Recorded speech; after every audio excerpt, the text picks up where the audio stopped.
Hello, this is स्वर्णाक्षी। जैसा कि हमने अपने लास्ट वीडियो में बात किया था बायोकेमिस्ट्री के सिलेबस के बारे में, जो कि आईसीआर से था। अब इसके फर्स्ट टॉपिक जो कि इंट्रोडक्शन, स्कोप, डिफिनीशन और इम्पोर्टेंस है, इसके बारे में हम बात करेंगे एक एक करके। सबसे पहले हम बात करेंगे बायोकेमिस्ट्री के डिफिनीशन के बारे में, जो कि ये biochemistry is a science that it takes into account the studies concern with nature of chemical constituent of living matter, their transformation in biological system and the energy changes during this transformation. मतलब biochemistry science का एक ऐसा branch है जिसमें हम बात करते हैं कि कोई भी जो भी केमिकल कंपोनेंट है या फिर जो भी बायोमोलिक्यूल है, उसका नेचर कैसा है, वो कैसे बना है, फिर उस केमिकल कंस्टिट्यूएंट के एक केमिकल कंस्टिट्यूएंट के से दूसरे केमिकल कंस्टिट्यूएंट के फॉर्मेशन में वो कैसे ट्रांसफॉर्म होता है, और उस ट्रांसफॉर्मेशन के ड्यूरिंग कैसे एनर्जी रिलीज होता है, इन सब के बारे में हम बायोकेमिस्ट्री में पढ़ेंगे। अगर हम बोले नॉर्मल लैंग्वेज में बोले तो बायोकेमिस्ट्री एक ऐसा ब्रिज है जो कि केमिस्ट्री और बायोलॉजी को आपस में कनेक्ट करता है। या फिर सिंपल लैंग्वेज में वन लाइन का डिफिनीशन होगा कि biochemistry is a chemistry of living organism. अब बात करते हैं बायोकेमिस्ट्री के वन लाइन डिफिनीशन के बारे में, जो कि biochemistry is define as the chemistry of living organism. जो भी लिविंग ऑर्गेनिज्म है, चाहे फ्लोरा हो या फौना, उनके अंदर जो भी केमिकल रिएक्शंस होते हैं या जो भी उनका केमिकल नेचर होता है, इन सबको हम बायोकेमिस्ट्री में डील करते हैं। फिर बायोकेमिस्ट्री जो भी कन्वेंशनल केमिस्ट्री या फिर बायोलॉजी है, उसके बीच का एक ब्रिज बनाता है, उन दोनों को आपस में जोड़ता है। फिर इस कार्ल न्यूबर्ग एक जर्मन केमिस्ट थे जो सबसे पहले बायोकेमिस्ट्री टर्म को 1903 में इंट्रोड्यूस किए थे।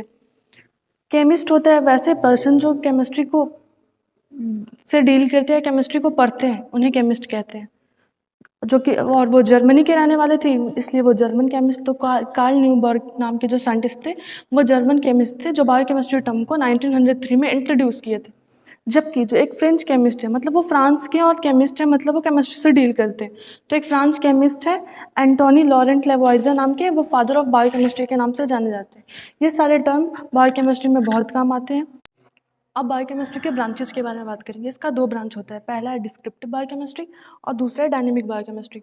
जो डिस्क्रिप्टिव बायोकेमिस्ट्री, उसमें हम बायोकेमिस्ट्री के जो भी सेल कंपोनेंट्स हैं, उनके क्वांटिटेटिव और क्वालिटेटिव कैरेक्टर के बारे में पढ़ते हैं। जबकि जो डायनेमिक बायोकेमिस्ट्री, उसमें जो भी सेल कंपोनेंट्स हैं, उसका मैकेनिज्म कैसा होता है, उसमें रिएक्शन कैसा होता है। जैसे कि हम एग्जाम्पल से समझ सकते हैं, जो माइट्रोकॉन्ड्रिया होता है सेल में, उसका नंबर कितना है, उसका साइज कितना है, ये सारा हम डिस्क्रिप्टिव बायोकेमिस्ट्री में पढ़ेंगे। जबकि जो माइटोकॉन्ड्रिया है, वो उसके अंदर एटीसी चलता है, इलेक्ट्रॉन ट्रांसपोर्ट चेन, और वो power house of the cell के बारे में, सेल के नाम से जाना जाता है। और भी जो उसके अंदर रिएक्शंस चलते हैं, इन सबको हम डायनेमिक बायोकेमिस्ट्री के बारे में पढ़ेंगे डिटेल में। अब हम पढ़ेंगे स्कोप ऑफ बायोकेमिस्ट्री। इसके पहले एक टर्म है बायोकेमिस्ट, उसको डील करते हैं।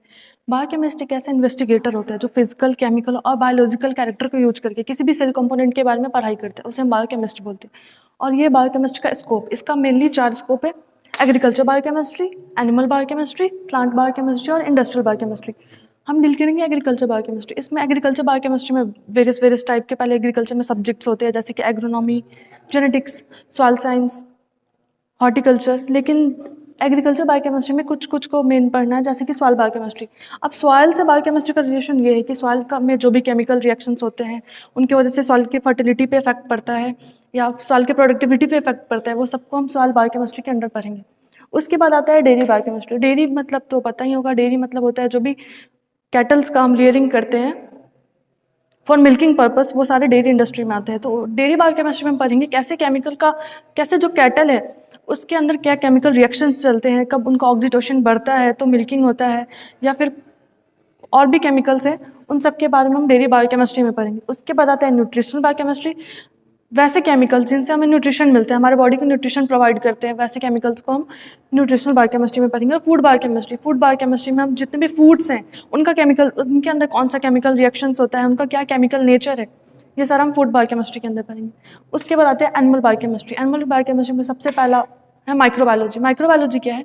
तो जो भी माइक्रोब्स हैं, चाहे वो बैक्टीरिया हो, प्रोटोजोआ हो, वायरस हो, फंगी हो, ये सारा हम माइक्रोबायोलॉजी के अंदर पढ़ते हैं। माइन्यूट पार्टिकल्स जिन्हें हम नेक्ड आई से नहीं देख सकते, वो सारे माइक्रोबायोलॉजी के अंदर आते हैं।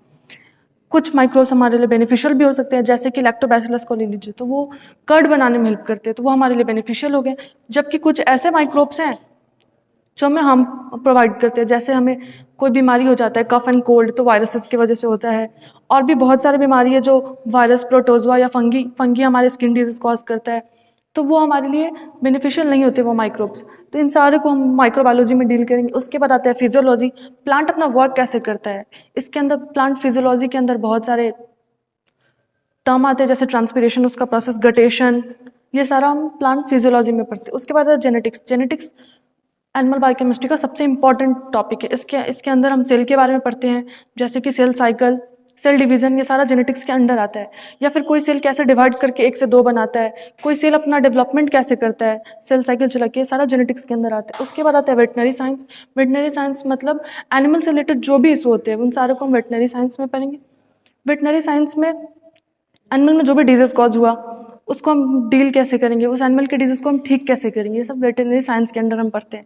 वेटरनरी साइंस में और भी है, जैसे डिजीज कॉज हो गई तो फिर हम उसका क्योर कैसे करेंगे, फिर उस एनिमल में देखेंगे कि कौन सा केमिकल रिएक्शन उसके अंदर हुआ है, कौन से हार्मोन की वजह से उसमें, या फिर हार्मोन की डिफिशियंसी की वजह से उसमें डिजीज कॉज हुआ है, उन सबको हम वेटरनरी साइंस में डील करेंगे। उसके बाद आता है zoology. Zoology overall study of animals या स्टडी ऑफ फौना को हम जूलॉजी बोलते हैं, जिसमें एनिमल्स का स्टडी करें हम बस। तो ये सारा हम एनिमल बायोकेमिस्ट्री के अंदर। प्लांट बायोकेमिस्ट्री में सबसे इंपॉर्टेंट है प्लांट ब्रीडिंग। इसमें हम देखते हैं कि जो भी प्लांट है हमारे पास है उसका वेरियस प्रोजेनी, हम मल्टीपल प्रोजेनी कैसे ग्रो करेंगे। अगर प्लांट का कोई ट्रेट है हमें पसंद नहीं आ रहा, जैसे हमारे पास शॉर्ट हाइटेड प्लांट है और एक टॉल हाइटेड प्लांट है, और हम चाहते हैं कि हमें मीडियम हाइटेड प्लांट चाहिए, तो हम दोनों का क्रॉस करेंगे। या फिर टॉल हाइटेड प्लांट में कोई जीन है, जैसे कि उसका येलो फ्लावर है और जबकि जो शॉर्ट हाइटेड है उसका फ्लावर वाइट है।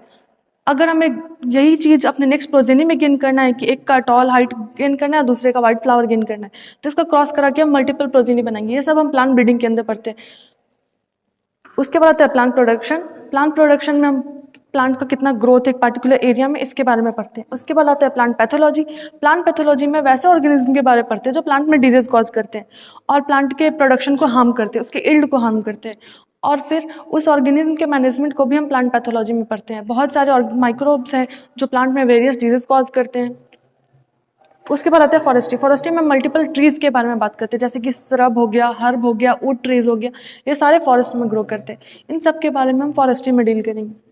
उसके बाद आता है एंजाइमोलॉजी। एंजाइमोलॉजी में हम वेरियस एंजाइम्स के बारे में, जैसे लैक्टिक एसिड, ब्यूटारिक एसिड, इन सब के बारे में हम एंजाइमोलॉजी में डील करेंगे। उसके बाद आता है इंडस्ट्रियल बायोकेमिस्ट्री। इंडस्ट्रियल बायोकेमिस्ट्री में जो फर्टिलाइजर इंडस्ट्री है, वेरियस फर्टिलाइजर का अलग अलग केमिकल नेचर होता है, तो अलग अलग केमिकल नेचर को आपस में कंबाइन करके एक फर्टिलाइजर तैयार करना जो कि प्लांट का जो भी डिजीज है उसको क्योर करता है, या फिर प्लांट में जो भी न्यूट्रिएंट का कमी है उसको फुलफिल करता है। ये सारा फर्टिलाइजर इंडस्ट्री में पढ़ेंगे। उसके बाद आता है शुगर इंडस्ट्री।